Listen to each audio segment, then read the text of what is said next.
Welcome to Hunters and Unicorns, the Sales Leaders Playbook. Today we welcome the most influential man in the history of software sales, John McMahon. The founder of Medic, John has used his playbook to mentor over 150 of the most successful CROs in technology. He's an investor and board-level advisor at companies such as Snowflake, MongoDB, Cybereason and Lacework. This is his playbook.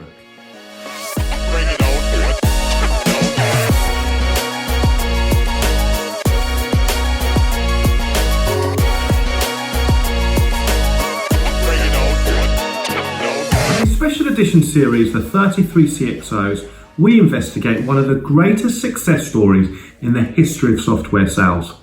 33 CxOs learnt the playbook from one man, John McMahon. A legacy which stretches back to the late 90s at a company called PTC. They were later reunited at BladeLogic, which was acquired by BMC. What happened next was truly remarkable. These CxOs went on to become the most prolific sales leaders in the software industry. They've raised over 22 billion in VC funding. They contribute to 4% of software turnover globally, 26 unicorns, 8 decacorns, and the companies they drive have a combined valuation of 230 billion. At Hunters and Unicorn, we're revealing their playbook.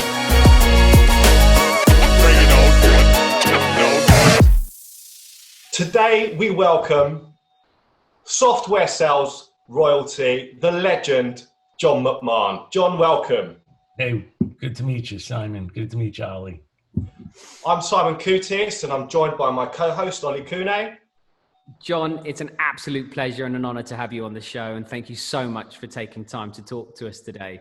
And our listeners, you're in for a right treat today. Thanks for having me, guys. Thanks for having me. So John, I want to start off by just reflecting on the story, right? So the 33 CxOs, all of these guys obviously worked with you at BladeLogic. I suppose what our listeners and our viewers perhaps don't appreciate is that your sales organization was, barely over 100 sales reps at the time. And I just want to read out some of the names, okay? And I'm just going to ask you to reflect. So Cedric Pesch, CRO, MongoDB, Dan Fuguer, CRO, Datadog, Adam Aarons, Carlos Del Torre, Brian Blond, Patrick Ball, the list goes on. What do these names mean to you? They're great guys that I was lucky enough to recruit and help train, but they're all really intelligent people. They were very coachable. They're highly driven. They want to be somebody, and they took a lot of coaching pretty well sometimes. Sometimes they didn't, but in the end it's worked out for them, and I'm really proud of them. So these guys have gone on to achieve incredible things, right? They've started to build legacies of their own. We're going to talk a lot more about your playbook and about the things that you did with them and your recruitment, etc. But actually, I think one of the things I wanted to reflect on is that this doesn't really do justice to the full extent of your legacy, because we are just talking about a very small group. If you look at those you've influenced from PTC and BMC and all the board advisory positions that you've carried out over the years, there's a lot more to your legacy. How many people do you think you've kind of influenced into these senior leadership positions? Well, yeah, I don't know. Somebody once counted like close to 150, but I don't know that it's just the people that have made it to the CRO level. I think there's a lot of people that I've helped or tried to help, because, I have a saying, if you want to get what you want, you have to help enough other people get what they want. So it's, sorry about that. So it's more than just the people that, rose to the CRO level. It's lots of other people that I think I've helped. And when you sit there and you reflect on your legacy, how do you reflect on your legacy? I don't ever really think about my legacy, but if I had to, I'd say it's all the people that, have gone on to do really well, right? I was the leader at the time. I think leadership, sometimes people think leadership is about, well, I was a great leader and I left the company and then the company folded. So that was a sign that I was the great leader. And I don't think that's right. I think great leadership is your ability to recruit great people, train great people, develop them, coach them, and help them take your place so that when you do leave as a leader, you know, they can step up and take your place. And that's what's happened with a lot of guys. And I think that's a legacy.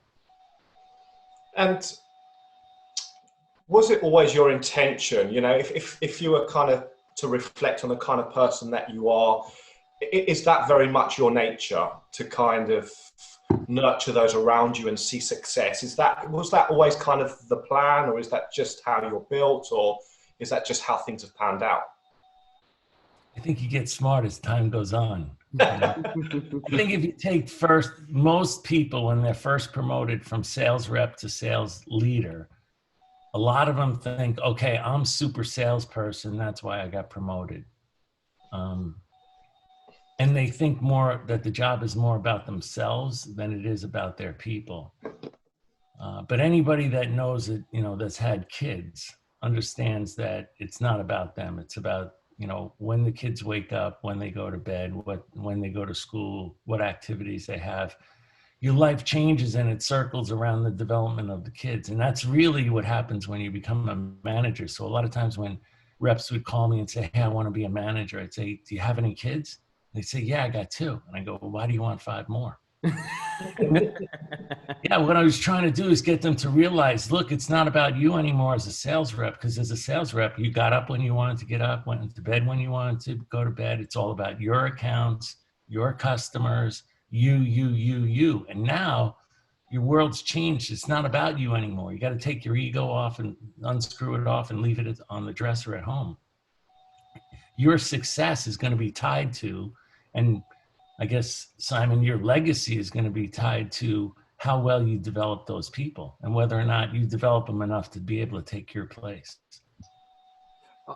100%. And I think for me, and I think definitely for the listeners, I think we want to go all the way back to the very beginning and start this, you know, this particular podcast with understanding, you know, how you got into software sales and where it all began for you. So maybe you can give us a bit of an insight into that question. Well, I came from a poor family. Grew up in New York and New Jersey. And then my dad never even went to junior high school, but he wound up being an electrician at Otis Elevator. And, you know, I decided I was going to go to college, had to put myself through college. I was packing trucks at United Parcel Service in Secaucus, New Jersey, 5 o'clock to 10 o'clock every night. And then decided, my dad didn't know and I didn't know. So I said, oh, I'll be an electrical engineer. So I went to New Jersey Institute of Technology, got an electrical engineering degree. But in my senior year, I was the president of this group called the IEEE, the Institute for Electrical and Electronic Engineers. And I ran like an industry night where I had a panel discussion.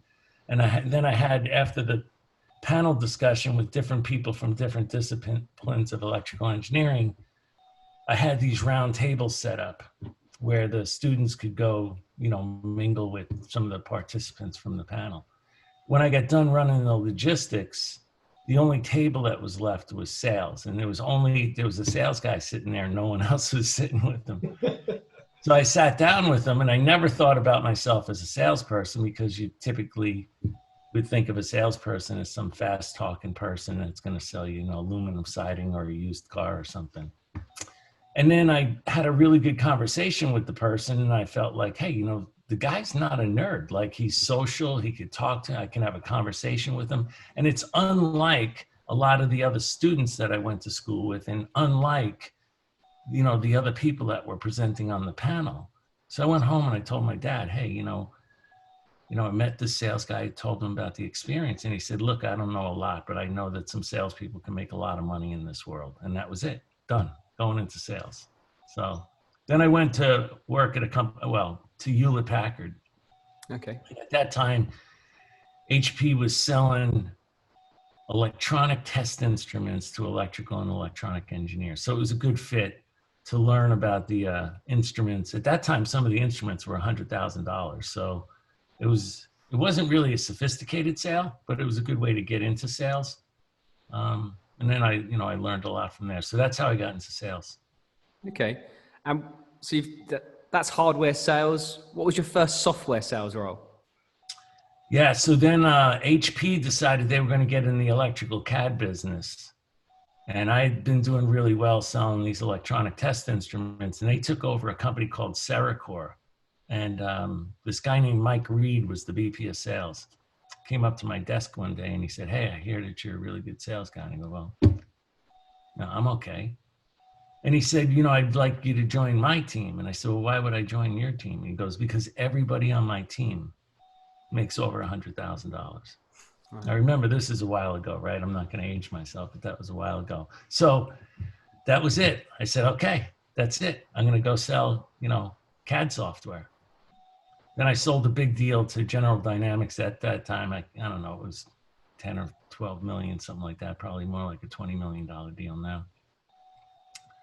Got promoted to be a manager, and then I would, just go out on sales calls with reps from selling CAD, electrical CAD and mechanical CAD from San Diego to Santa Barbara. I lived in Southern California at the time. Okay, and a question we had, were you a good salesperson? Were you a better manager? Yeah, that's a good question. So as a salesperson, I was really persistent because I didn't think I was the best presenter. I didn't think I was the smartest person. I wasn't the most technical person. So I had to, find some characteristic that would help me, and that would be being the most persistent person. As an example, I'd get up early, and if I wanted to get a hold of like a VP of engineering, sometimes they'd even have in the parking lots at that time on the bumpers where you pull your car in, it would say, VP of engineering. So I just stand there at 6 o'clock in the morning and wait for the VP of engineering to pull up.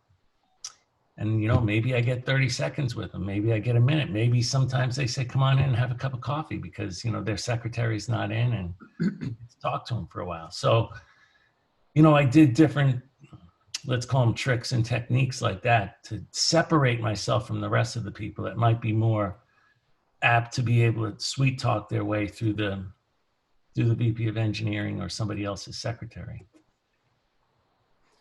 So HP, was it? And on leadership, I think I might have been a better leader because all I really cared about was going out on sales calls with my salespeople. So Right. When I first got the sales leadership job at HP, to give you an idea, I was in they put me in a cubicle, and the cubicle had, at that time, they had basically a bunch of bookshelves, and everybody stored their content on these loose leaf binders, right? And then people had paper file cabinets. So I didn't know what was important. All I knew is when I checked my comp plan, it says you sell this, your team sells this much, you get paid this much. Okay, that's pretty simple. Doesn't say anything about having to process paper inside the office, right? So what I did is I played softball at the time with a bunch of people down in shipping. So I went down there, and there was a guy named John Wagner, and I said, "Hey, John, grab your guys, grab some hand trucks and a bunch of boxes, come on up to my office." So there were 4 of them standing there in the office, and I said, "I want you to throw everything out." John says, "Throw everything out?" I said, "Throw it all out." So they took it all and put it all in the dumpster. And then I'd go on sales calls, and at that time you had like an inbox and an outbox. People would stick paper in your inbox, and then when something was going to go out, you'd put it in the outbox, and your secretary would pick it up and distribute it through the office. Almost like automated email now. So remember, this is my first management job. So then every time I'd come back from the office making sales calls, I put my trash can right near the inbox and the outbox, and I'd take all my paper from the inbox and just throw it in the trash can. And then after a couple of weeks, people would come to me and say, "Hey, John, like I sent you this document 5 times, and you haven't responded." And I said, "Well, why should I respond? Why is it important? Why do I have to do it now? Can it wait?" So through that process, I kind of figured out what was really important and what was really urgent, and the things I had to do versus doing other people's work. Because in a bigger company, more and more people are always looking to be busy, looking to do something, and kind of making their priorities, your priorities. And my priority was always check your comp plan. You help your people sell, you make more money. Simple. Where did this mindset come from, John? Was this just something that you had? Was it something that was maybe taught to you? Because, there's obviously a very specific character trait here in you. I just really need to understand what the inspiration is of this mindset and approach. Psychology session is going to go deep now. He'll be getting the NLP out next in a minute. Here we go. You're going to hypnotize me next? I think it's a good question. Even when I was a manager there for like a couple of years, and then I remember getting bored by the bureaucrats because when I decided to leave, I was in a meeting with all the first line managers and second line managers, and then we had the third line managers up in front of us.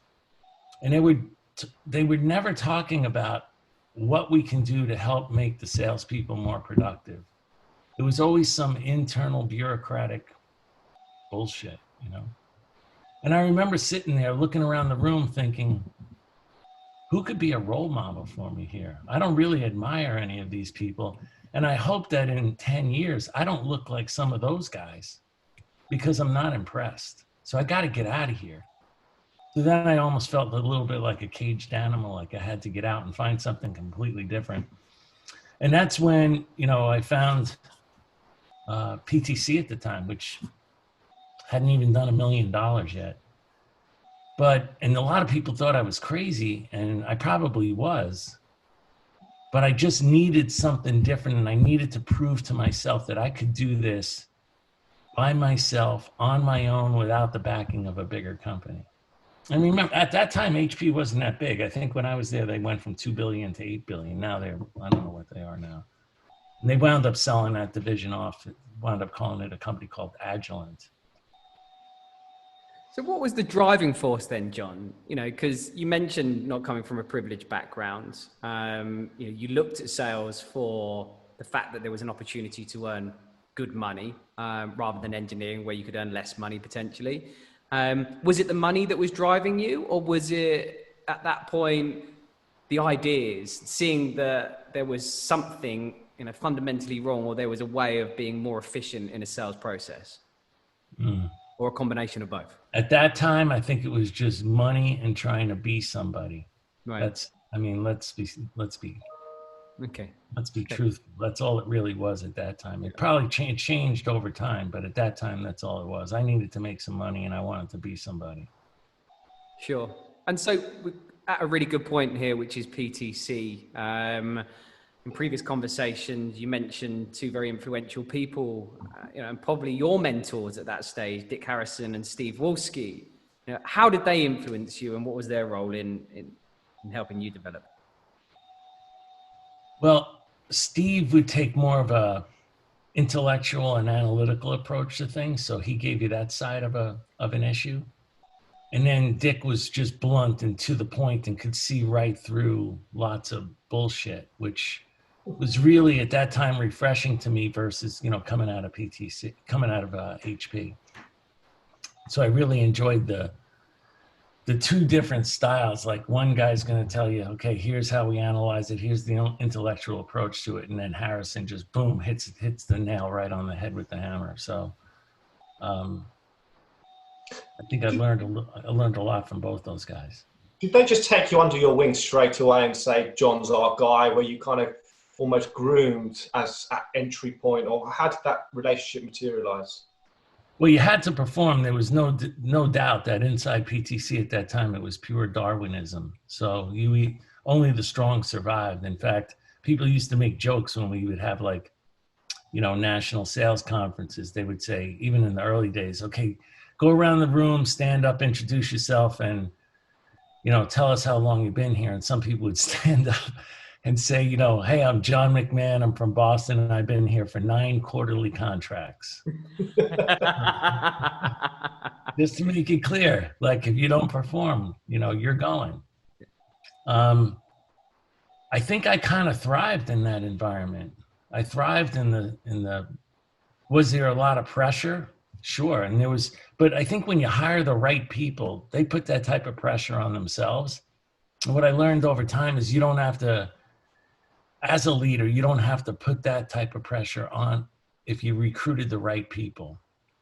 Yeah. I have to wonder if my guys are getting up early in the morning and going to bed late at night. If I have to wonder about those types of things, and if they're truly motivated, and if they're giving me everything that they got, then I recruited the wrong person. So I think we've already started to build a bit of a picture as to the foundations, because when you actually look at your playbook, you kind of reflect on where you've come from and actually the necessity to build the various elements that have given you the success. I think, this is really, really helpful to kind of see that, right? We're going to talk a lot more about the playbook actually shortly. So yeah, we're looking forward to it, kind of exploring that. So, do you think you would have got to where you got to had it not been for your experience at PTC? No way. No way you're going to grow up as a salesperson inside big companies like HP, Salesforce.com, IBM, Oracle. You're not going to do that and be able to then go out into a startup, a raw startup, and have the skills, the instincts, to be able to basically survive. You never survived on your own. You never had to do everything on your own. In a startup, you have to do everything on your own, everything, and a lot of people just are unwilling to do that. And I've seen plenty of people that they might have come to PTC, after things started going pretty well, but it was still considered maybe a startup. The same thing at BladeLogic and other companies. And then all of a sudden they say, hey, I want to be a CRO or something. And they get a job either as a CRO or even a mid-level management job at a startup, And then they realize, holy smokes, I had one guy that called me and said, they didn't give me a laptop. I said, well, go buy a laptop. But there's no expense forms. Make an expense form, those types of things. So some people think they were in startups, but they were never really in startups. And they don't have the drive, the motivation, the conviction to pull things off that they normally always had somebody else helping them with. And so your reputation obviously started to develop within PTC. At what point did you start to feel, do you know what, I can really make a difference here, and I'm the one that's steering this ship? How long did that take, and kind of talk us through that process? I don't ever think I really steered the ship. I'd say like Harrison and Walsky were steering the ship, but I knew that I was having a huge impact on the way in which we were recruiting people, more formalizing who we were recruiting, and more formalizing the sales process and how you qualify deals and training people. That's really where it had an impact. Like when I first met Dick, as an example, he knew instinctively that he was recruiting character and character traits. But I don't think he ever had it written down on a piece of paper, and he never really shared it. So as an example, like when I first met Dick, I walked into his office, he takes a look at my resume, he leans back in his chair, touches his hair a little bit, then leans forward and says, so what you working for HP? And I go, yeah. And he goes, well, what do you sell? I said, I sell ME10 and ME30, which at that time was a competing product to PTC's product. So then he leans back a little bit, and then he comes forward, and we're almost knee to knee already, because Dick never really he had a desk, but he always put his chair in front of the desk, which is pretty interesting. So that when you sat down in his office, you were almost knee to knee with him. And he takes his finger and he points it straight into my chest, and he goes, you can't design an effing doorknob with that shit. And I go, yeah, I know, but I'm selling that shit. So imagine how much of your shit I could sell. And then he loved it, right? But what he was looking for, my point is that what Dick was looking for was the character of the person. Like, are they really intelligent? Are they really driven? Are they courageous? Can they take, even that moment there, are they going to fold right there? If they're going to fold right there under that type of pressure, then they're going to fold in front of customers, or they're going to fold at some point, in their career. So Dick was really smart about, going straight after characteristics when he was recruiting somebody. There were a lot of people that really had the right instincts about what to do, but no one ever really tried to formalize it. What is the sales process? What is the qualification methodology? How do we onboard people? What do we train them on? What are the characteristics that we're looking for when we are recruiting somebody? That stuff all developed over time. And I suppose that's really where you took charge on that, right? And that's obviously where... Yeah, I had help. I mean, sure, for sure. There were a lot of really smart people there.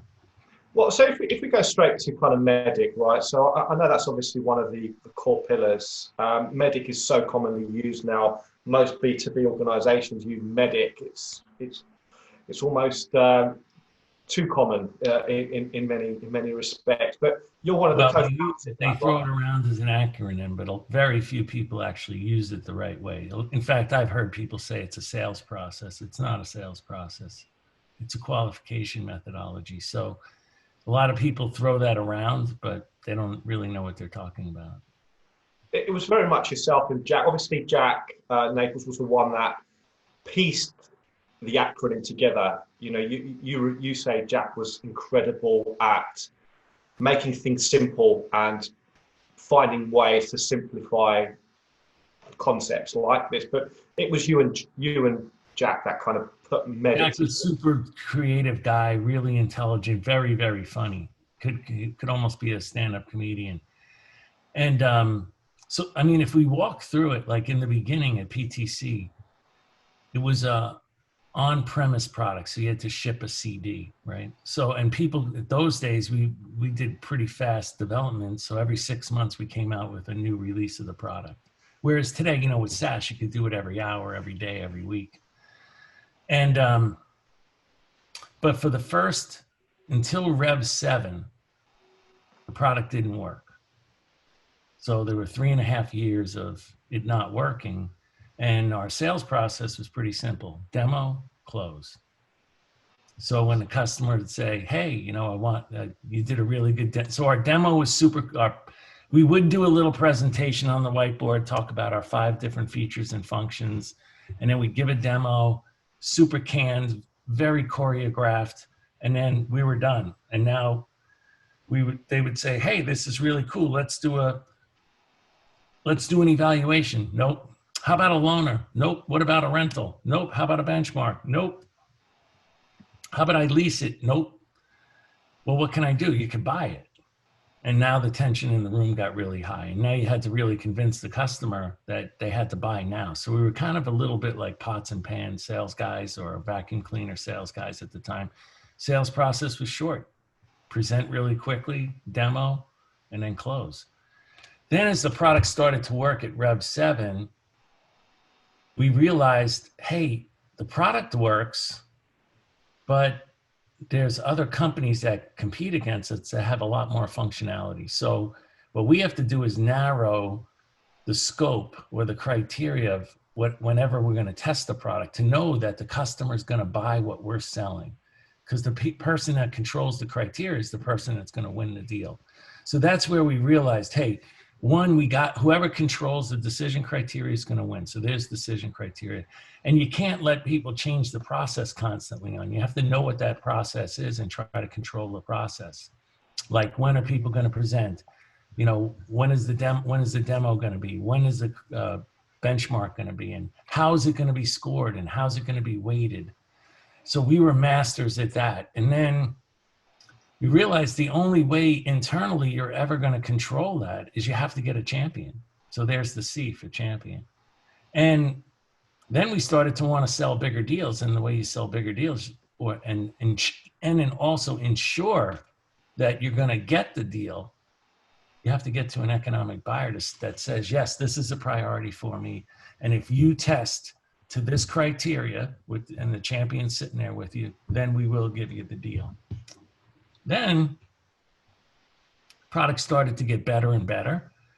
And now we wanted to call much higher in an organization. Because if you really think about CAD, in almost all the big companies at the time, there was a director of CAD. So you would think, hey, let me just go sell to the director of CAD. But the director of CAD had no pain, right? They went home at 5 o'clock every night. Their engineers had a CAD system. CAD system might be horrible and the engineers might be suffering, but why did the CAD manager or director care?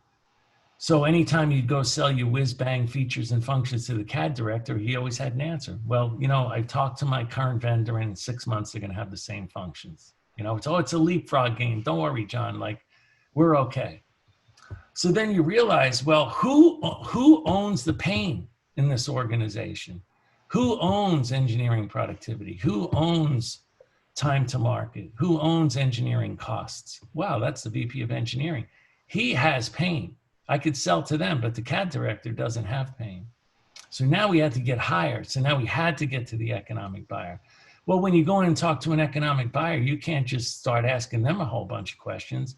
You had to have done your homework to understand their before process and their to be process, you know, the before and after. And you had to quantify that. So you had to investigate the I, identify the pain, the problems, and then you had to quantify the pain in the before, and you also had to quantify the tangible business outcomes that you were going to talk to the economic buyer about, all molded into a cost justification. And that's where, you know, the rest of Medic kind of formulated. So just tell us a little bit about the difference between a champion and a coach. What is the difference? Do you know the answer, or are you just asking me that because we're on a video cast? Well, no, I'll tell you, I'm not going to test you. You got a little worried there. His face, you got a little. John, I'm asking the questions today.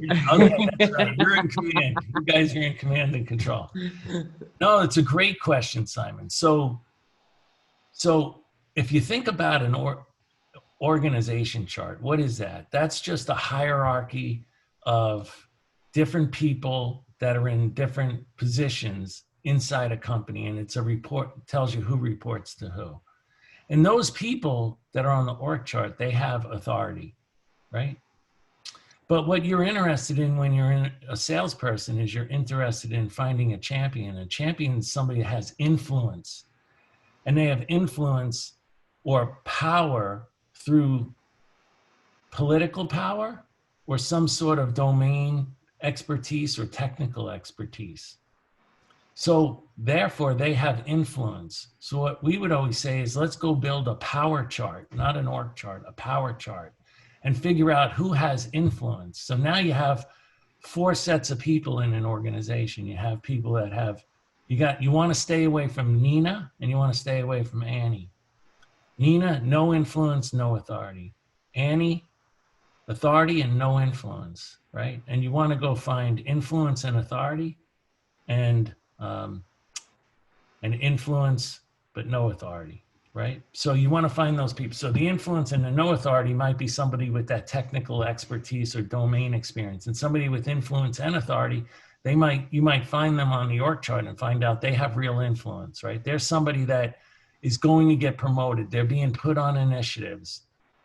You know, the C-level is asking them questions. They made some of the last big purchases inside the company. These people have real influence. So it's not necessarily that a CEO or C-level person walks outside their door and then only talks to the people that report to them about key decisions. They may go down 3, 4, 5, 6 levels to find the person that has that type of expertise or somebody that has real influence. And with that influence, that champion can get access to the economic buyer. So that's really the difference, Simon. Like a coach may want you to win. A coach may coach you. They may give you inside information. There's a whole bunch of things that they might do, but they don't have the influence to get into the economic buyer's office. And as a salesperson, you got to find somebody that has power in the organization so that when you're not there, they can influence other people. And then when the time is right, and you've done all that cost justification work, you've lined out the decision criteria and the decision process with your champion. Now it's time to go to the economic buyer and confirm that all this stuff is true, and that if you do this benchmark POC validation event, that they will buy, and they will buy for X amount of dollars and within a specific time frame. So then what you're doing is you're basically giving your champion a license to buy your product. You basically confirmed everything in the front part of the sales process, confirmed it with the economic buyer. Yes, that's all true. The economic buyer says it is a priority. We do have that need. We will buy in a time frame, and I have access to the budget, right? And then now you confirmed all that. You've already set the decision criteria. Now your product just has to work in that criteria, and you're done. You gave your champion a license to buy. So, does that make sense, Simon? yeah, it does. Thank you. I suppose just reflecting on what I know about sales guys, right? It must have been a really difficult conversation when you're having the debate with your sales rep. You have a coach, you don't have a champion. How did you manage that? You know, because it is subjective, but managing that mindset, how did you wrestle that particular part of this? Well, you have to ask a bunch of questions, right? You have to ask why they think the person is a champion. You know, have they ever made a purchase for $1 million before? What do other people say about them? Have they ever been on a critical project? Are they running any initiatives for the company? How long you been calling on this company? I've been calling on them for like 6 months. Okay, and you have a champion? You have a champion. Have you met the economic buyer? No, you don't have a champion. Do you have a champion? Yeah. So is that broken down in a kind of a checklist, or is that just instinct? Is that just you probing? How much of that? That's MedPick. It's basically understanding how all the parts of MedPick work in order to qualify a deal, right? So you have the coach, you have the champion, you have the economic buyer, the decision criteria. So you could ask, have you written the decision criteria with your supposed champion? Can you outline what the decision process is? I can't outline it. Okay, well, tell me why they have to buy. Tell me not the features and functions that they like, because that's typically what maybe a coach likes. They like all the technical whiz-bang features. Tell me why they have to buy. Tell me the business problem, because the person that's going to, if you think about it, has access to the economic buyer is the person that's going to go in that office and speak about business problems. They're not going to go in and start talking about technology and features and functions. The economic buyer doesn't care about that. They have people for that, and they push you right. They relegate you down to where you belong when you speak like that. So you can almost tell if you make a sales call with somebody and they say, yeah, going on a call with Simon. Hey, Simon, how long you been calling this account? 4 months. Okay, great. You got a champion? Yeah, definitely have a champion. How long you had the champion? 2 months. Great. You go in to talk to the person never talks in business terms, never asks about other businesses that are doing what you're proposing that they do. You start to realize, they have a small world view of issues. They look through small eyes. They don't really see the big picture. They don't see the business issues. They're not trying to solve big business problems. As an example, I made a sales call with a guy one time, and we asked the CIO, hey, you have thousands of vendors that call on you all the time. Tell us how you know who to deal with. Well, John, think of me as somebody that is managing hundreds and hundreds of thousands of acres of forest land. Most people, even the people that work for me, and even people inside the company, think that I'm a firefighter, like I'm supposed to put out all the fires. But like any company, we have thousands of pain points. But really, at the end of the day, I'm a forest ranger. I look at the biggest problems in the forest and the ones that may threaten the business. And those are the ones that I solve, because those are the ones that are going to have the biggest impact on the business. So if you really want to sell into the C-suite, you have to learn how to find big business problems that get above the noise, get above the noise, get above everybody else. Everybody else is just features, functions, blah, blah, blah. But it's, and you might get deals. You might get a 20K deal, 30, 40, 50K, but you're not going to get the multi-million-dollar deals, you know, solving small technical problems. So would you just walk away if you realized, you know what, I'm not where I need to be with this? What do you do? Yeah, you walk away. They're not buying what I'm selling. And you might even come into a sales process late, and where maybe your competition's already been in there and they have a champion and they've outlined what the criteria is. And now you've come in late, and then you try to run your process where you discover what their pain is and quantify their pain and implicate the pain. And then you realize, hey, I'm late to the party here. They're not giving me a chance. They're not really answering my questions. They're not really interested in what I have to say. They're not interested in my product. They're not buying what I'm selling. I'll see you later. I'm going someplace else. That happens all the time. Or RFPs. How many people answer an RFP? I mean, any RFP that I've ever seen, or whether I created it or some other salesperson created it, and then companies just take, you know, the data that the sales rep created, put it in their boilerplate, put their, you know, company name on the top and send it out. But that thing's already been cooked. There's already a champion for that product. The sales guy, the competitive salesperson's been in there for months cooking this deal. And now you're going to answer an RFP? It's insane. Insane. The only way to answer an RFP, and we have done it, it works sometimes. You get back in to find out who's on that committee and who the stakeholders are. And then what you do is you try to see if they're going to give you enough time to run your sales process, the discovery process, the scoping process, quantification, implication. If you can't run that, and they're just trying to rush you, and they won't change anything in the RFP, they won't change anything, they're not buying what you're selling. It's time to go someplace else. I just want to... Everybody's not a prospect. You know, not everybody's a prospect for your product. I want to just reflect, just take a bit of a kind of a back, you know, step back here and just... There's a lot of organizations that use Medic. Not all of them do it very successfully. But actually, one of the things that we've discovered speaking to the various people as part of this podcast series is that by itself, it's not enough. And what I mean by that is you do need the right people in order to be able to make something like Medic work, because of the mindset, the discipline, the things you spoke about, character, the rest of it. How do you feel about that, John? I disagree. I think... do you like any sports? I love all sports. Tell me soccer. Soccer. Yeah. That's a sport though, right? Yeah. I wouldn't agree with it, but yeah. Okay. No, but think about it. Any sports coach has a playbook, right? You know, where's all on this play as we take the ball down the field, where's Ollie supposed to be? Where's Simon supposed to be? How are they supposed to be looking? Who's supposed to pass? When he's supposed to pass? All that stuff's in a playbook, right?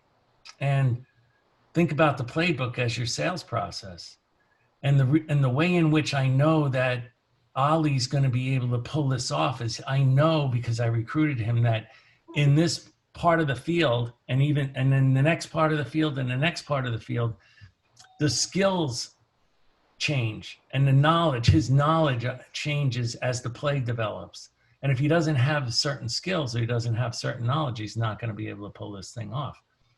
That's no different than a sales process. In each stage of a sales process, you have certain skills that the rep has to have and certain knowledge that they have to have in order to complete that stage of the sales process and then exit it and go into the next stage of the sales process, right? Now, every coach also looks at film and they analyze the film and they say, hey, look on that play. We told Ollie to be at center, I don't know, you name your stuff, but it's center field or center ice, because I'm a hockey guy, at center ice, and he wasn't. He was three steps ahead of center ice. No wonder the pass from Simon got caught by the competition, because they blocked that lane, right?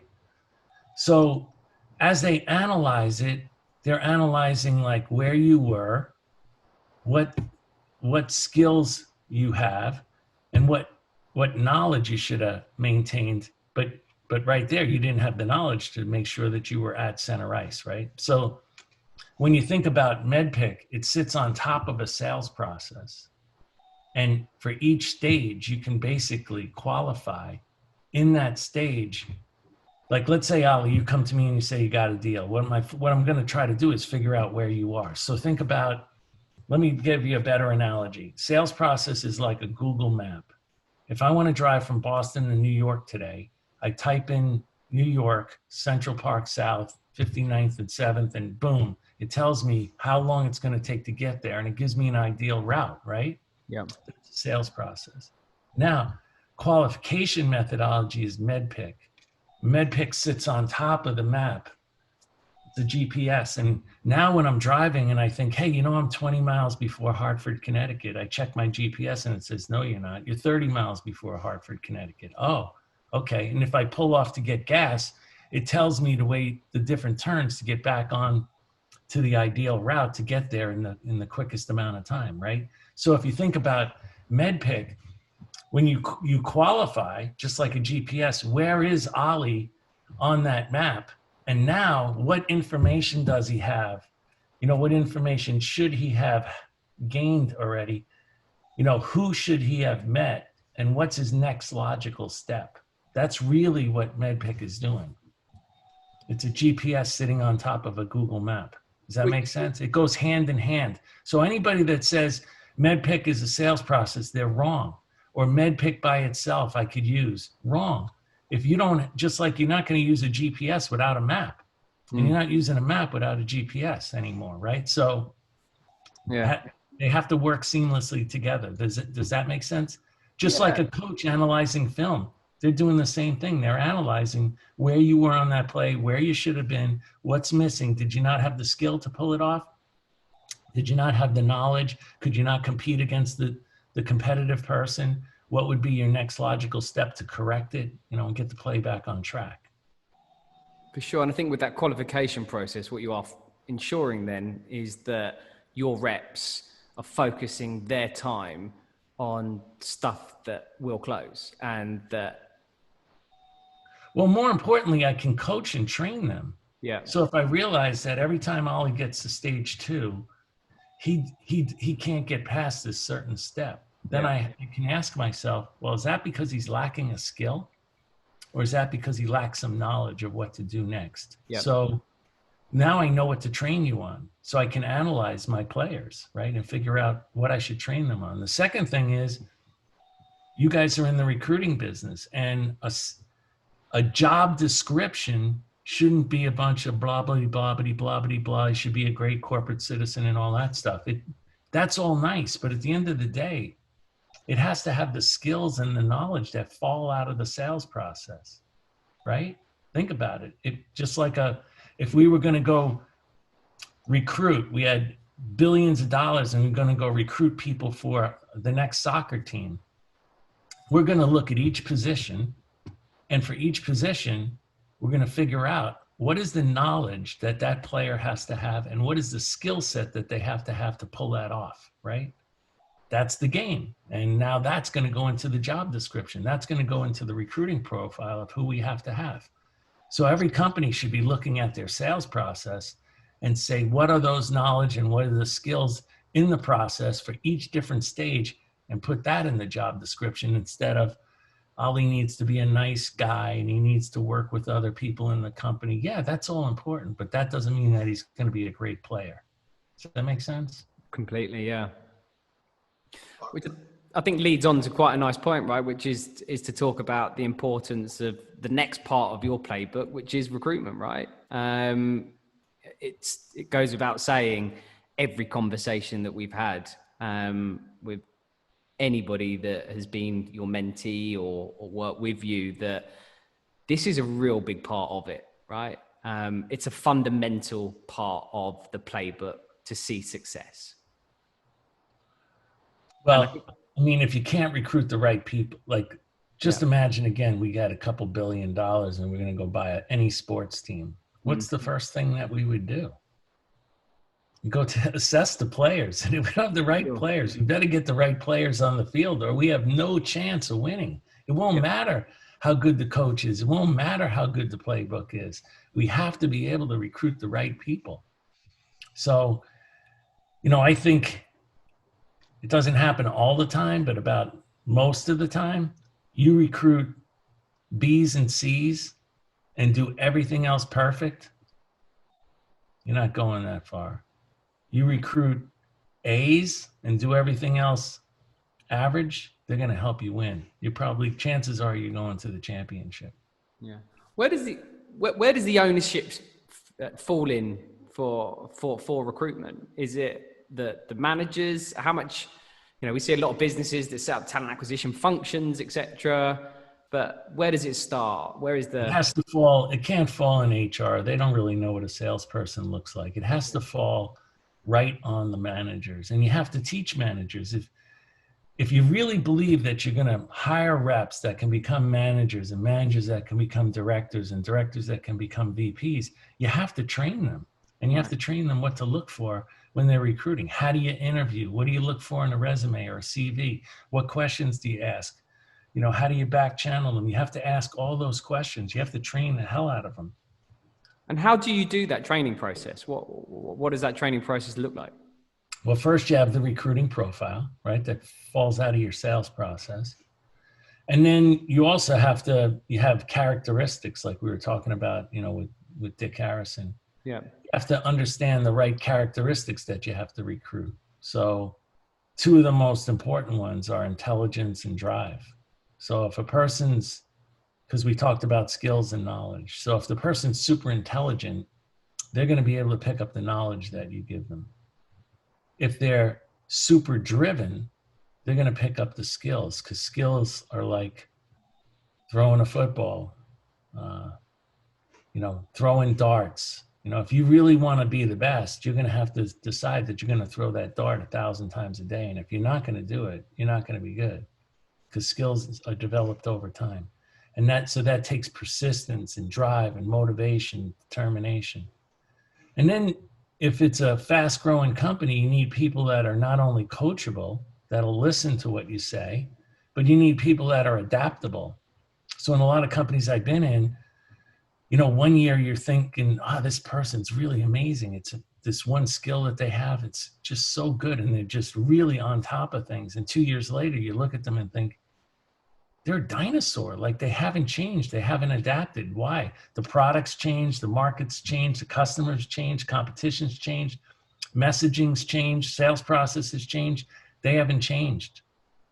They didn't adapt. So, adapting is really big. And then integrity. If they don't have integrity, it's hard enough to run a business anyway without having people spin the ball on you all the time. Just tell me the truth and we can figure it out together.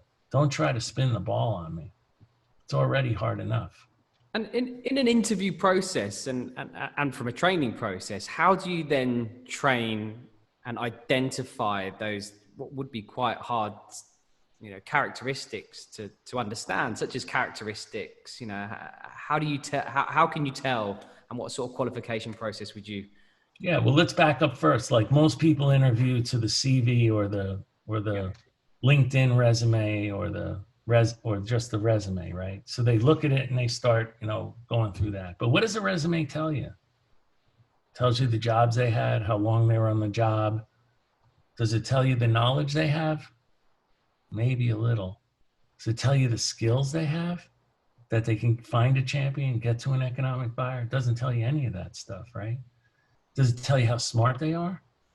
Tell you how driven they are? No, it doesn't tell you any of that. So it's hard, Ali, to really figure out like how smart somebody is, but you can have different indicators. It's hard to tell how competitive or driven somebody is, but you can start to tell. I mean, you can ask questions like, what's the most competitive thing you ever did in your life? And now you have to not just ask that one question, you have to ask the second, third, fourth, fifth, sixth question. And what do they do today to compete? And then what's the toughest situation you ever been in your entire life? And they'll say, just, you mean business? And I go, no, anything. Tell me, walk me through it. And now you ask the fourth, fifth, sixth, seventh, eighth question. And you have to be careful with some of those questions. I've had people bring back, hard memories and start crying in my office.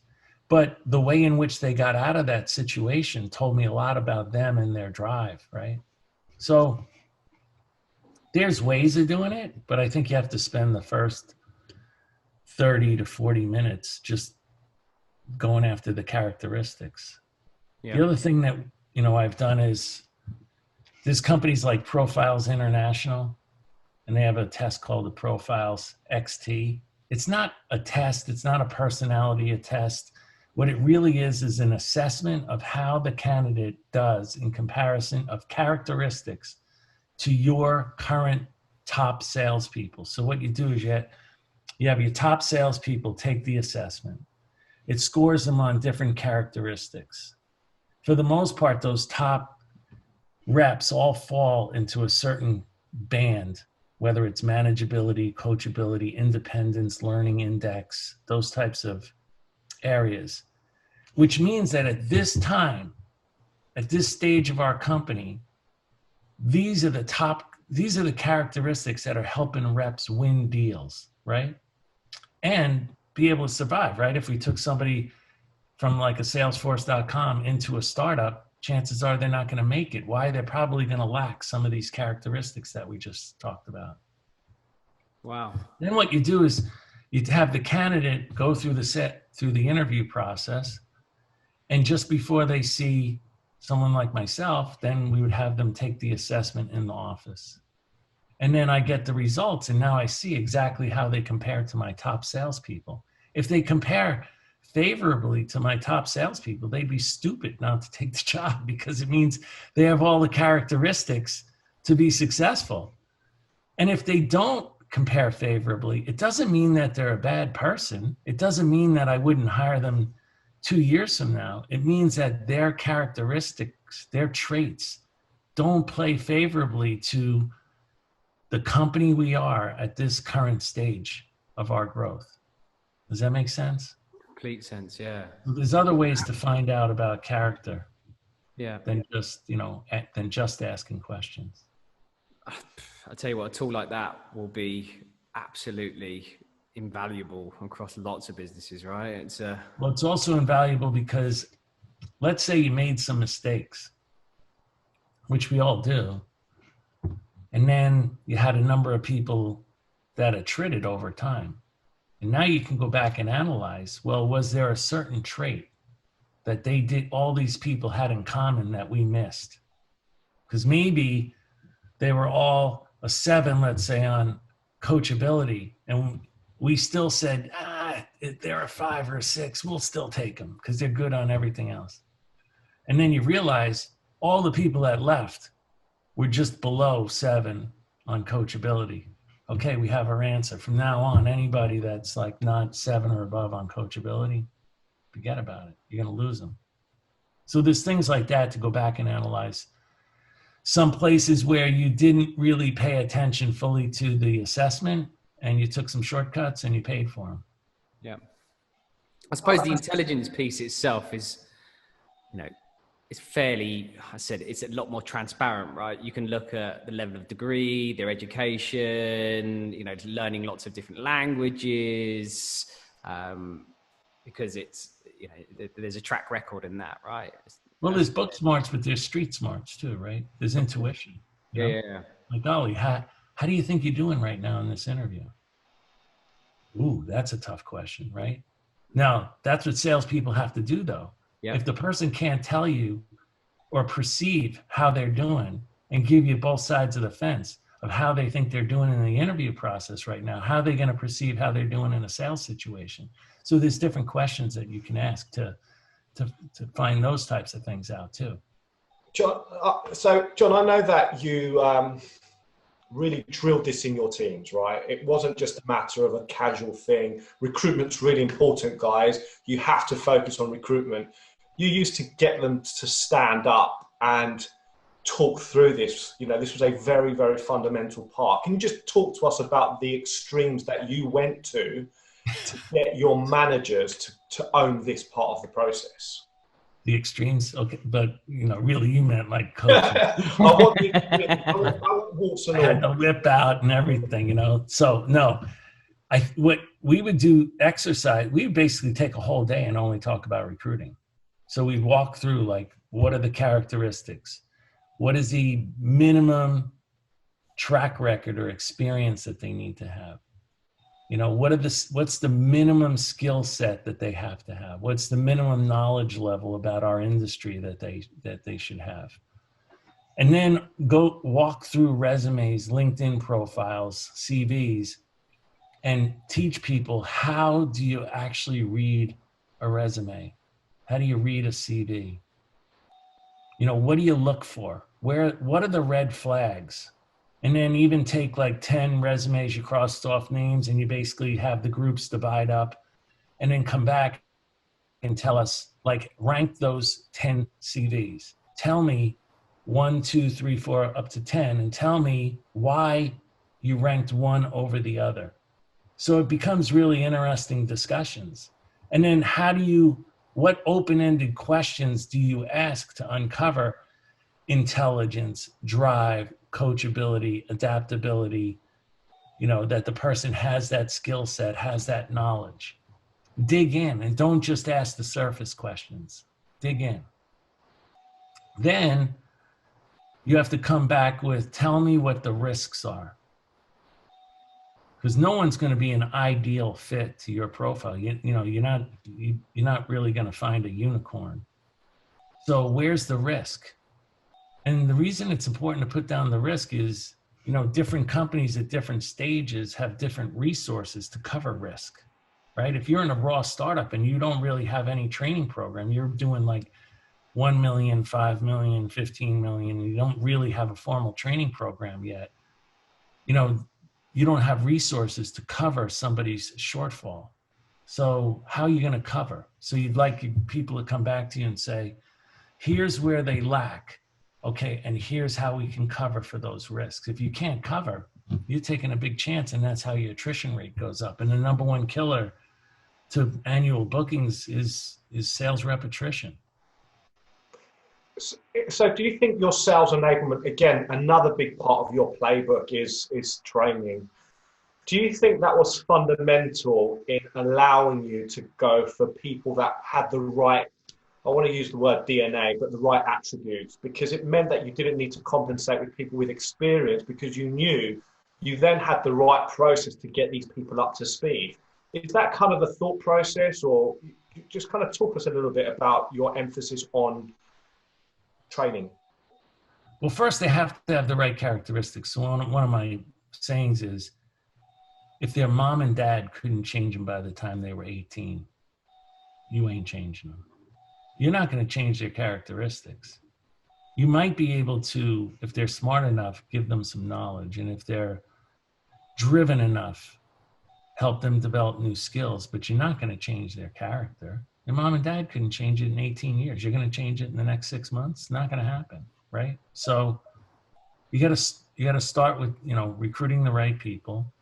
And then when you're running a company or running a sales force, you're really trying, there's a little bit of a game. Like what are the rules of the game? The rules of the game are, my sales reps have a certain ramp time. Let's say that's 6 months before they're up to speed. And then every quarter after that, they're making their number. Number two, they get to, my sales force gets to an average productivity level, right? And what I'm trying to do is increase that average productivity level. And then three, there's attrition. Those three factors play a huge part in how much I'm going to book at the end of the year and the end of next year. So if that's the game, those are the rules of the game. What can I do to hire the best people to beat the ramp time? So I'm going to train the hell out of them as soon as they come on board, right?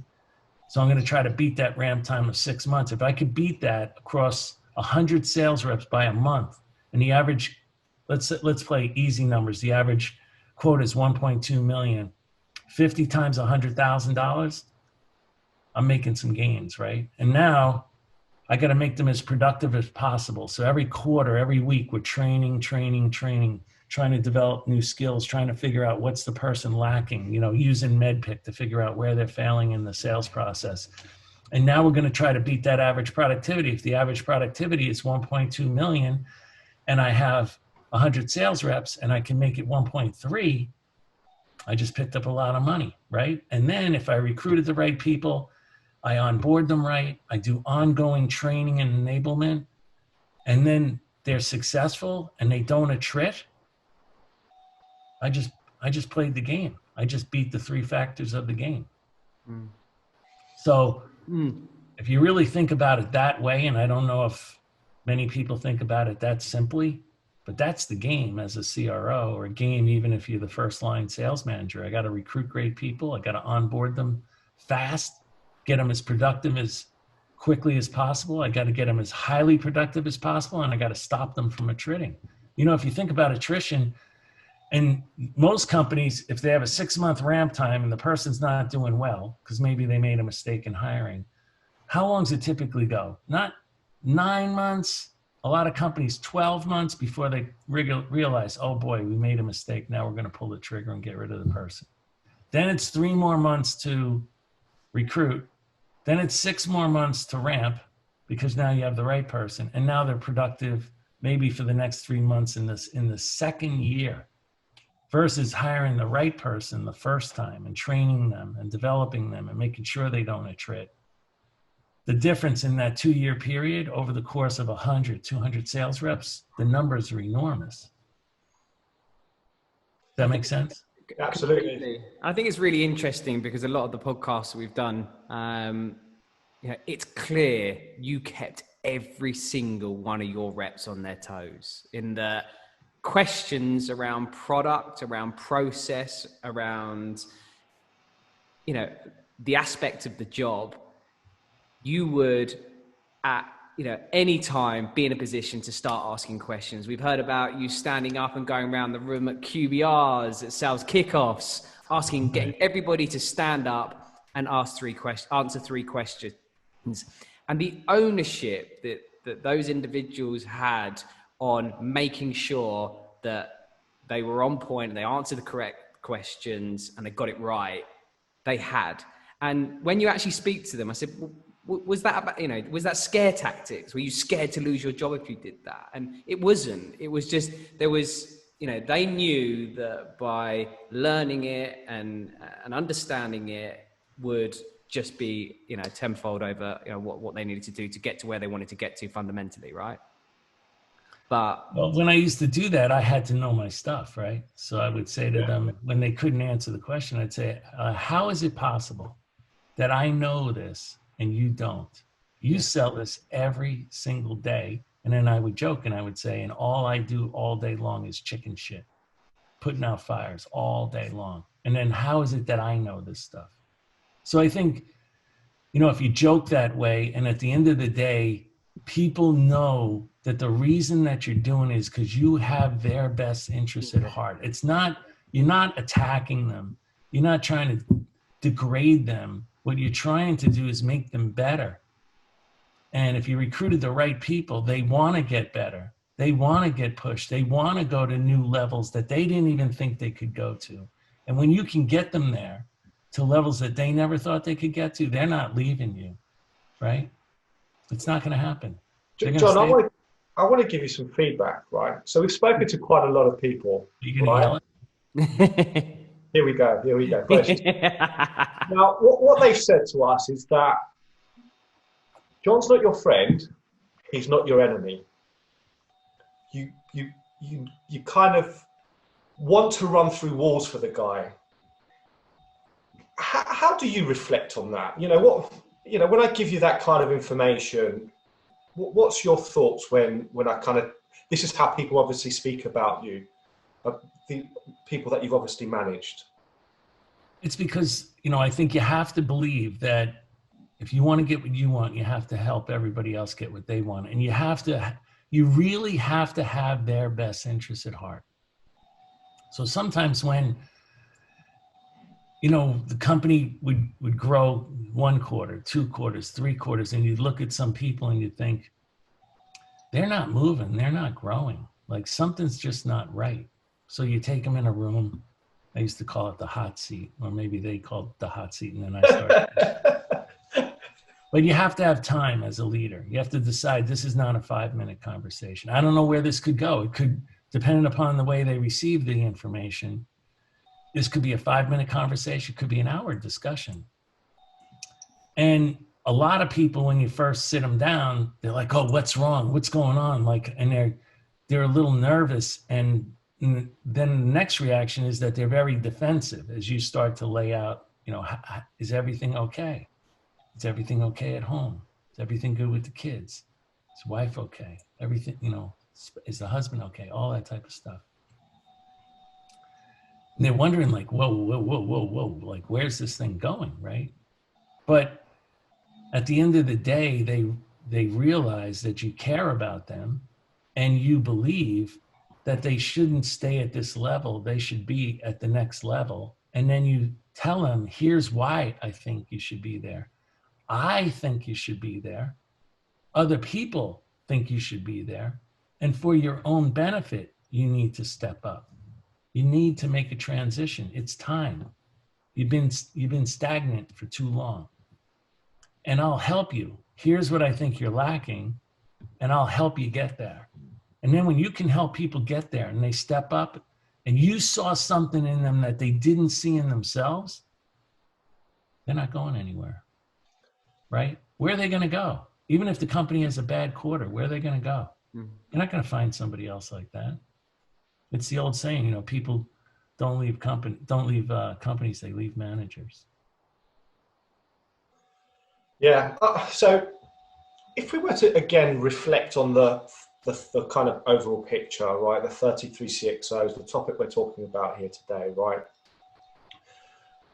What's amazing is that these guys don't just go in and improve performance. They transform culture within an organization. I've seen firsthand organizations that were floating along at best, and then one of your CROs hops in, and then within a few months, they've completely transformed the culture of the business.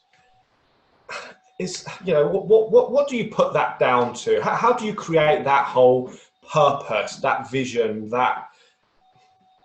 what is it that these guys are doing and you're doing to enable that to happen? I think it's all the stuff we talked about. It's, first of all, it's leadership, but it's great recruiting, onboarding, ongoing training, ongoing coaching and development, helping people win. At the end of the day, people want to win. They want to be developed. They want to be coached. They want to be led. And that's really culture. Culture's not, sometimes I go into companies and they think, look, we got a great culture. And they show me around, they have ping pong tables and beer taps and foosball tables. And I go, and beanbag chairs. And I go, that's all really nice. And Taco Tuesday and Waffle Wednesdays. That's all nice. Those are great things to have. Don't get me wrong. But at the end of the day, when people don't want their leader to be just another friend. They don't want them to be another nice neighbor. I have a great neighbor.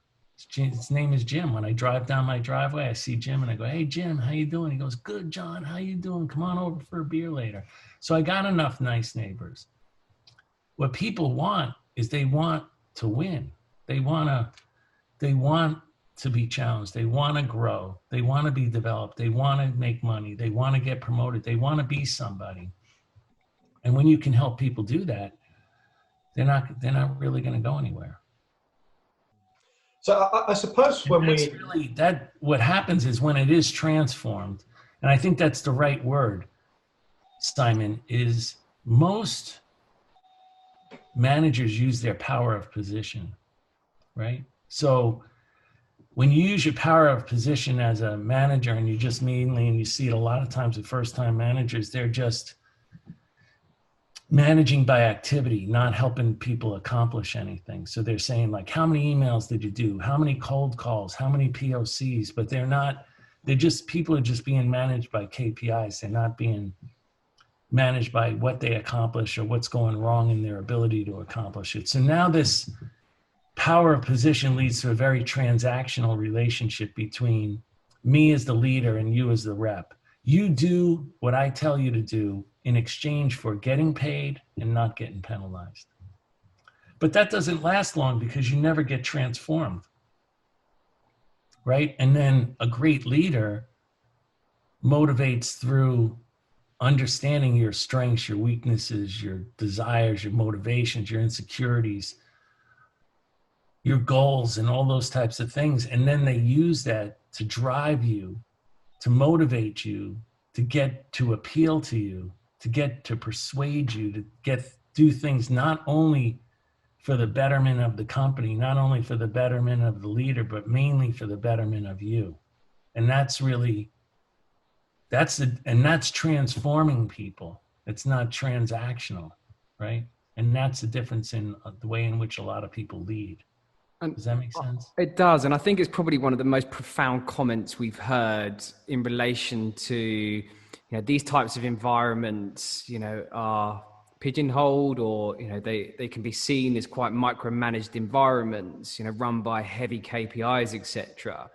But that statement in itself just defies that whole misconception, in my opinion. Right. And probably one of the most well articulated parts of why they're not a KPI driven environment. They're just individuals looking out for your interest to get to the best of where you want to get to, but also support you in getting there too.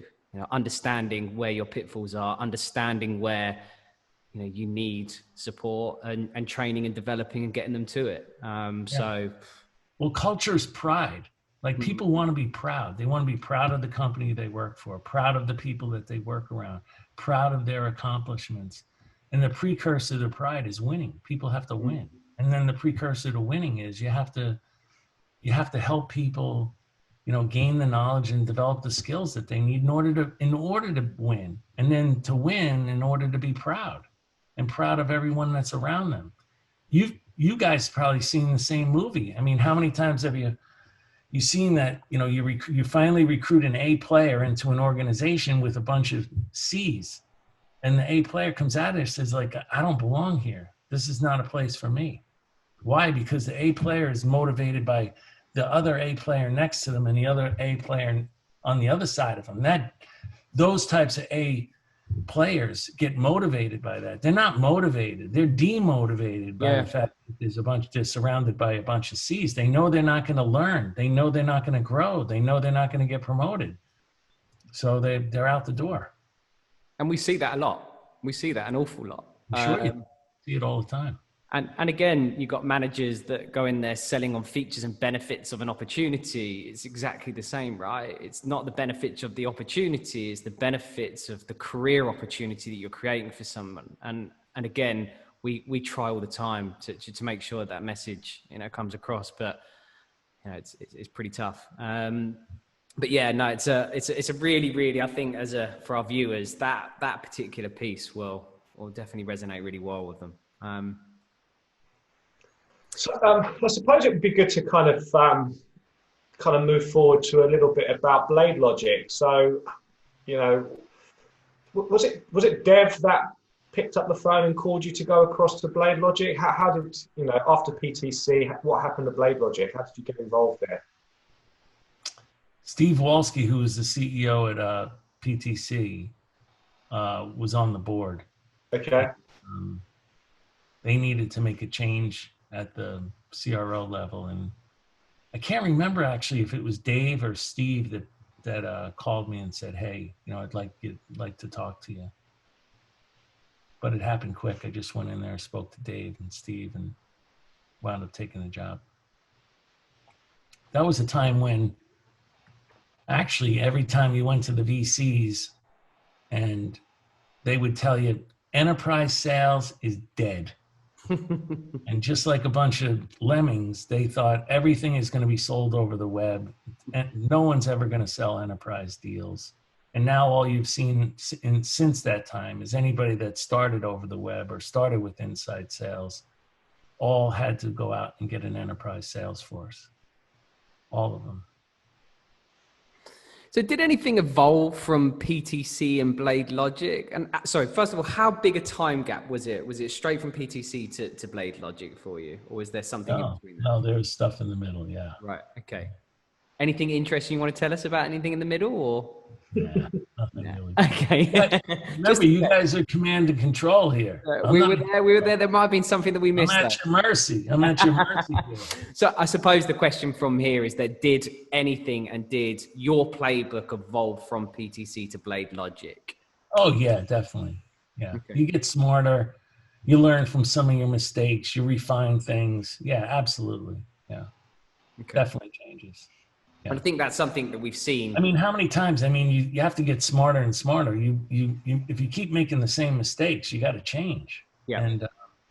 And you got to learn. And some of it is pattern matching. Some of it is trying stuff that's new.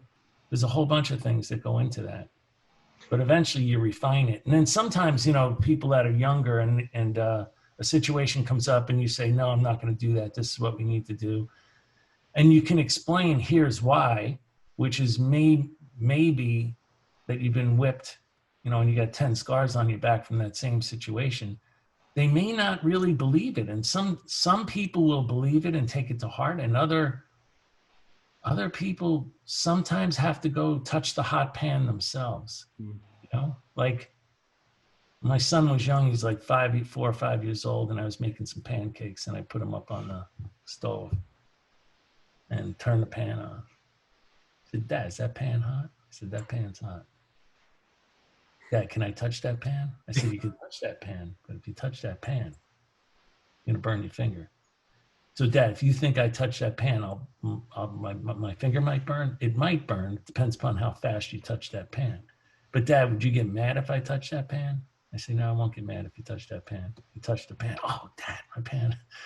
Some people want to touch the pan themselves, So you can't, what are you going to do about it? You can try to advise, and it's no different. And he was 4 years old or something, but it's the same thing in advising people that are 25, 30 years old. Some of them want to touch the hot pan themselves. Maybe that's just the way they learn.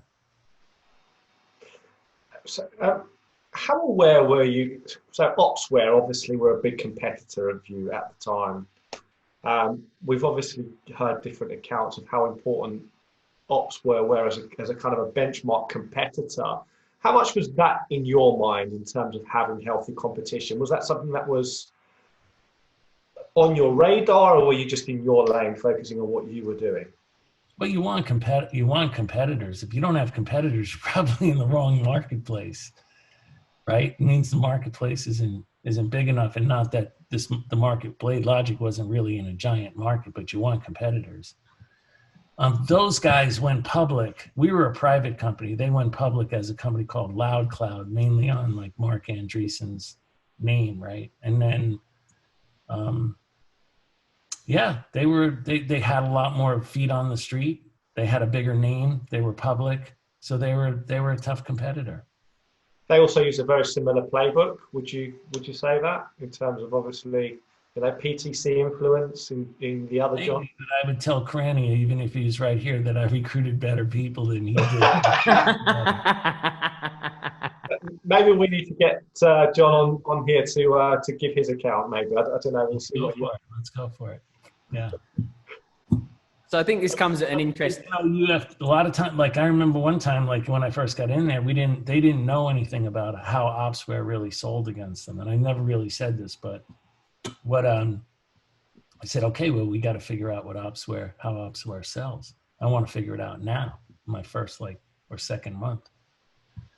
So what I told guys is, let's go find some office space, put up a sign, go make some business cards, and invite one of their sales guys in for a presentation, and let's go write the script and everything about what our company does and all that stuff. So we had a rep that didn't qualify come in from Opsware and show us his presentation, give us copies of it, tell us what their strengths were, how they did against BladeLogic, all that stuff. It was perfect. list of their their top customers. So I'm not advocating that everybody does that, but I am advocating that you have to know who your competitor is, and you have to know how do you win against that competitor. That's no different than the sports coach that knows they're going up against XYZ team next weekend, and they have to know as much about that competitor as possible in order to win the game. Great story. It's an incredible story. So I think really interesting point, and it's a point that has been spoken about a lot, which is the BMC acquisition. Obviously, at the beginning of the call, you mentioned obviously being at HP and then getting the taste of the starter worlds. You know, what was your feeling when you got a knock at the door and, you know, by BMC, and it was now time to potentially be working for a larger organization through the acquisition?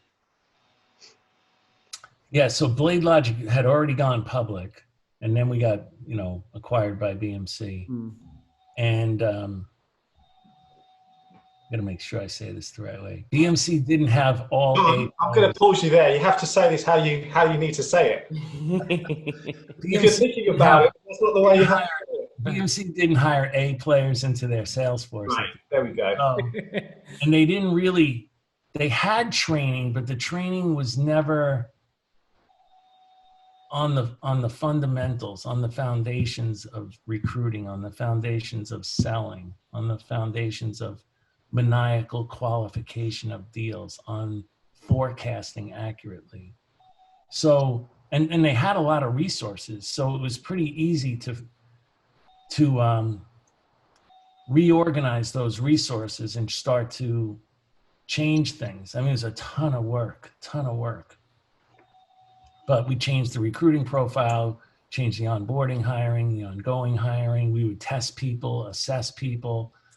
And then we started hiring really good people, changed out a lot of leaders. I think we got rid of 50% of the sales force. And then within the next couple of years, the stock had tripled, I think, within 2 years. We took the productivity from like 1.1 million to 2.3 million. So if you just do that, that's almost like doubling the sales force that BMC had. So if you had the same reps and you double the productivity, it's almost like hiring, doubling the number of reps. We've heard the stories, John. Sales kickoff. Yeah. What happened? You tell us what did happen. So I don't know, whether it was the intention, but I think that very quickly you started to build a lot of credit with people that had been very stuck in their way for a very long time. And we know that at the sales kickoff, you were given, because you obviously were taken over and then you landed literally the week after at sales kickoff in Tennessee or wherever it was. In Tennessee, down in Nashville, yeah. And, you obviously went up in stage, and we've heard the account from others that you completely kind of enchanted the room. What's your memories of those events? Yeah, I remember that they wanted me to do more of a bureaucratic presentation. You had to go up and prepare your slides, and then you had to run through your slides. And then I would say, like one time I'd say, like, you don't want to, buy any of that opsware chicken shit. And then everybody was like, oh my God, this is BMC, whatever you do, you can't say chicken shit. So then I thought to myself, I can't wait to get up there and say chicken shit. So no, but then whatever we did in the rehearsal, I just decided, like, I'm just going to let it out. Like, I'm going to tell people the way that it is. Like, this is what BladeLogic has. This is why we're good. Here's everything about our sales force. And, when I said chicken shit, I looked down at all the executives sitting in the front row, and they were staring back at me. They wanted to kill me, but no, it was a fun time. And people in that room, even the BMCers, you either really enjoyed that or you didn't. And that told me a lot about you and whether or not you were somebody that I was going to want to keep around. Did you want to change? Were you ready for change? Versus, I suppose that gave you kind of a big mission there as well. Part of the mission would have also been, I imagine, we know a lot of your guys weren't entirely pleased at the fact that they were now part of an organization. It's not what they kind of signed up to, but you obviously had to galvanize them and realign them to whatever the new mission was. How conscious were you of the fact that perhaps their heads had turned and you needed to kind of keep the band together, at least for a short period of time, to really help take this thing off? Very. I mean, you guys are recruiters, so you know that as soon as a big company overtakes a small company, all the recruiters and everybody's going after the reps in that company and the managers in that company. So I was well aware of it. So and the way to keep people around is, one, to try to give them a bunch of stock, two, to try to buy yourself some time. So you go get a number of wins, quickly change out some of the leadership that's stale. And as people start to win and they see the stock price starting to go up, now you got them, but you have to buy yourself some time. It's really hard when you're changing things out, when you're changing everything from recruiting profiles, onboarding training, regular training, how we sell, who the leaders are, changing the leaders out, recruiting new leaders, recruiting new reps, and trying to go win deals. At the same time, to your point, so you can keep some of these people around. Otherwise, they're going to take off. They're getting good offers. Yeah. Yes. Yeah. I think really important part here, and I think, is how were you able to influence senior management, C-level execs, that we need to change pretty much everything about how this business runs? Because I hear it, we're obviously in the software space. We work for startups that get acquired by large organizations. But the ability to actually go in there and influence is always really tough. How were you able to influence, and how were you able to get them to buy into your? Well, for me, I wasn't going to change. So I knew what the playbook should be. So if you didn't like my playbook, you could ask me to leave, right? You have to have the confidence to know that what you're doing is right, and it's in the best interest of not just me, but the best interest of the people that came over from BladeLogic and the people at BMC that want to grow and want to be promoted and want to make money and want to be somebody. Yeah. The second thing is, at the top, they had these three groups, like service support, service automation, service something else. And the head of development and product wanted like even sales of all the products, because they had like 30 products, which made it really difficult. And I, in a executive meeting, I said, I'm not doing that. And the guy yelled at me across the table, like, did you hear? John ain't going to do that. You're not going to do that. You're not going to try to sell all the products. And I said, no, I'm not going to try to sell all the products. I'm going to sell the products that we could sell. And we're going to try to maximize sales. So then I looked at the CFO and I said, would you rather that I sell all the products and we miss the quarterly number? Or would you rather that I maximize sales and the productivity of the sales force? And he said, I'd rather that you maximize sales and the productivity of sales force. So that's what we did.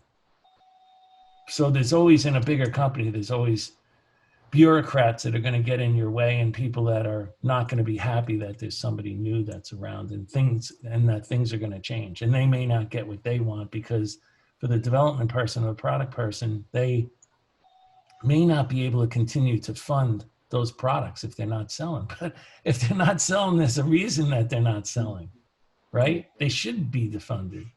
Yeah.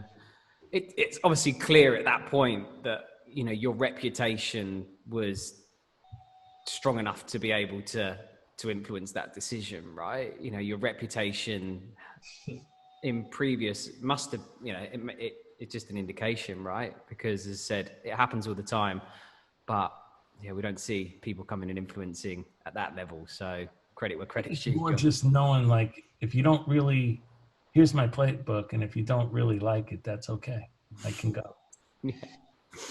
Amazing. I'll go someplace else where someone appreciates it. So John, by this time, it was good because Bob Beecham, who was the CEO, he really did appreciate it. And he really, I think behind this, he never told me until actually I left.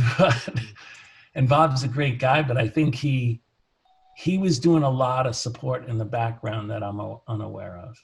because Was he your champion, John? liked what I was doing. There was a reason he wanted me in that role. He liked what I was doing. He was seeing the results, and he wasn't going to get in the way of that, you know. And he was doing a lot of things in the back room to calm people down.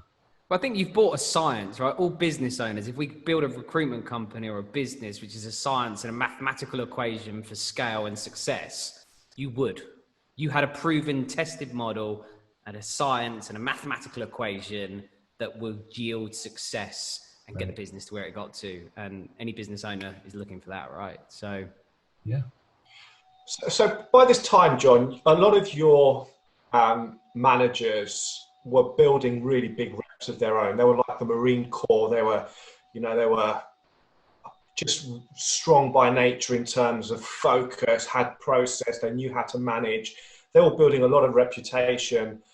Was it a surprise to you that they started to land the big job, not just, other jobs, but big jobs, chief sales, chief revenue positions at that point?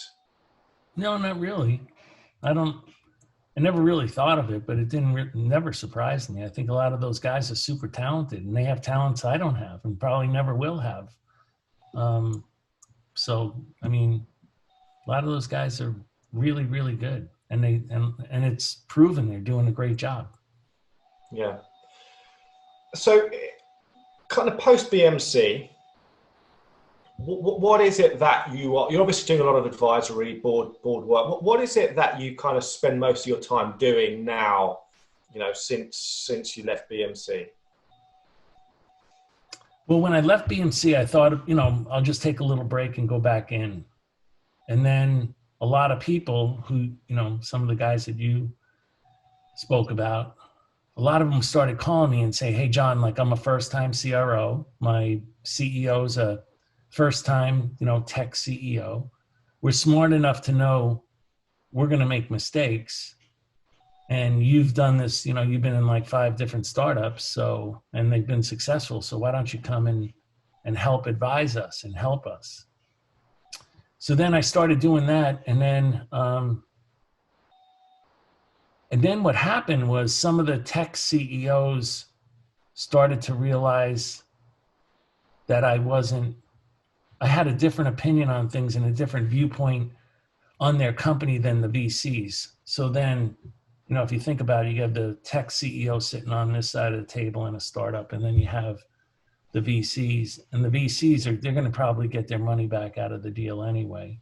And they have one way in which they want to manage the company, but they don't necessarily always have the best interests of the company and the CEO in mind. And then I think that some of the CEOs started to say, hey, this guy is really lending value and I want to get him on the board.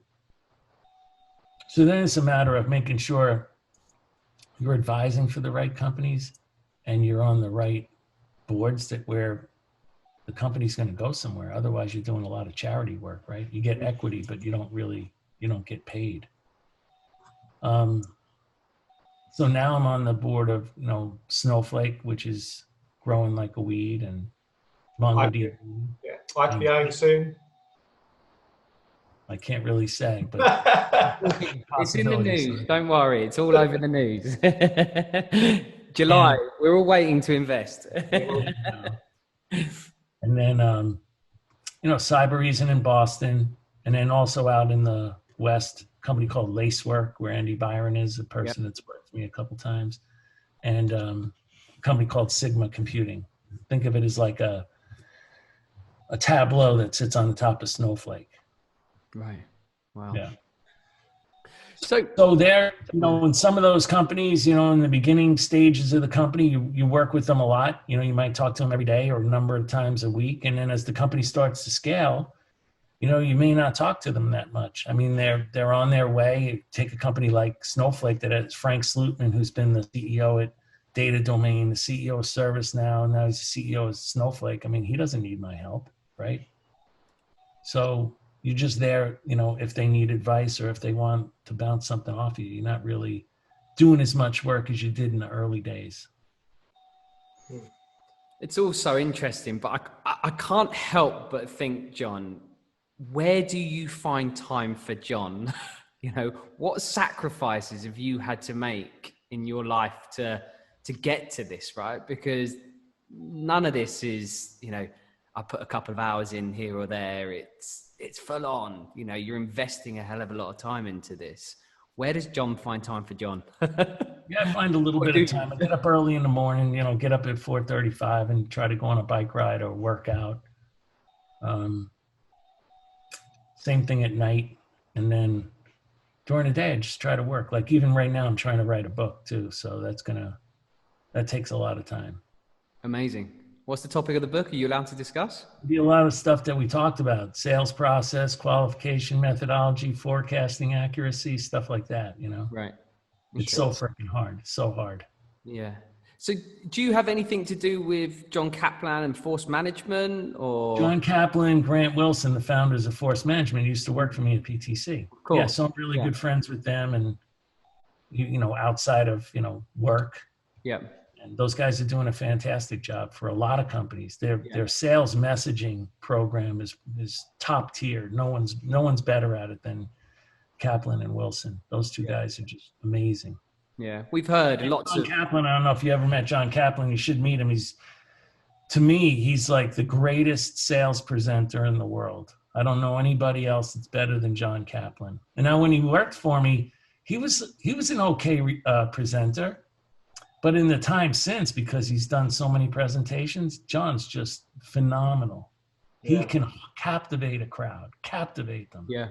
I look at a lot of, I follow him on LinkedIn and other social media platforms, and the stuff and the content he writes is just so on point, but he just makes it so easy to understand it as well. Right. That's the thing, is you got to simplify things. Too many people make stuff so complex and so many words that you can't really understand what they're really trying to tell you. Well, there was a Mark Twain saying, he said, he wrote a letter to somebody and he said, I would have wrote a shorter letter, but it would have taken too much time. I suppose on that note, what kind of general advice would you give to our listeners? You know, aspiring sales execs that are trying to find their way early in their career. What's the best piece of advice that John McMahon can give those individuals right now today? Be a student of the game. You know, even today, I still find little things that somebody says or does, and I think, ooh, that's really good. I gotta stick that in my backpack too. So you gotta decide that you're gonna be a student of the game. Like, it is a game, and you gotta see if you can be the best student of that game. So if you're young and you're aspiring to do something, go find a mentor, go work for somebody that's gonna train you, coach you, develop you. And if you don't have that, it doesn't matter how much money you're making, go someplace else, because the money will follow. Too many people sacrifice the money in the early stages of their career.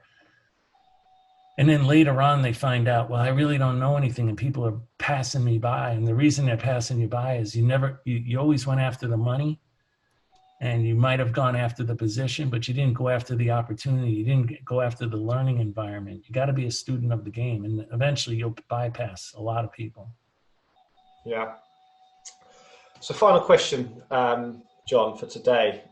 We're going to do this again. This has been almost 2 hours. That's it. It's the last one, and then we're going to wrap up. So does the hunter make the unicorn?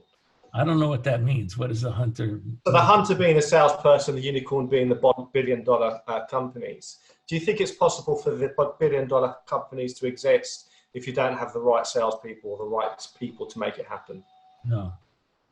I mean, it happens. There's a lot of companies that get to $1 billion in market cap these days because their growth rate is pretty high and the technology is really good. But then, and I've even been part of a couple of those, but then they kind of run out of gas because they never put the right things in place. They didn't recruit the right people. They didn't do all the things that we've talked about in this session, and then it eventually catches up with them. And the problem there is that, and you've seen this movie, is those same companies that came out, had a good technology and it took off, but they didn't put the right things in place. Next thing you know, they started to attrit a whole bunch of sales reps. And good sales reps are in hot demand. So then they lost a lot of reps. Now they get a bad reputation in the street, and now they're trying to recruit good people. Really, really tough thing to do because people think it's risky. So they go someplace else. But to get to $1 billion these days, not really that hard. I think that's a good place to kind of end and reflect here, John. So if I was to kind of summarize what we've heard today, I think before we meet John, we obviously see the incredible success that this group of 33 have achieved in their career. You know, we see some of the high level numbers, 22 billion in VC funding, 8 decacorns, 26 unicorns, some of the fastest growing, most exciting companies in technology around the world. And, you know, that's just the 33 and beyond that, probably the hundreds more that you've influenced. But it's not until you actually meet you that you kind of realize where the source of this power is, and actually your background, the things that you were exposed to, your mindset of having to really focus your time on the things that are important and to almost be able to get rid of the things that aren't important, and then use that mindset to create a process which is simple, that people can really buy into, give people a purpose, teach them how to recruit, teach them how to own a vision, a strategy, and most importantly, create a perpetual environment where they're not restricted by their manager, but actually they can outgrow and outsmart and continue to develop their own legacy. It's once you actually piece that all together that you can really start to understand the power of this story. So, John, I just want to kind of take this opportunity to really thank you for your time. It's been so inspirational, so eye-opening, and you know, we really are humbled to have you with us as a guest today. Great, Simon. Great, Ollie. Thanks for taking the time. It was nice talking. Thank you. To you guys.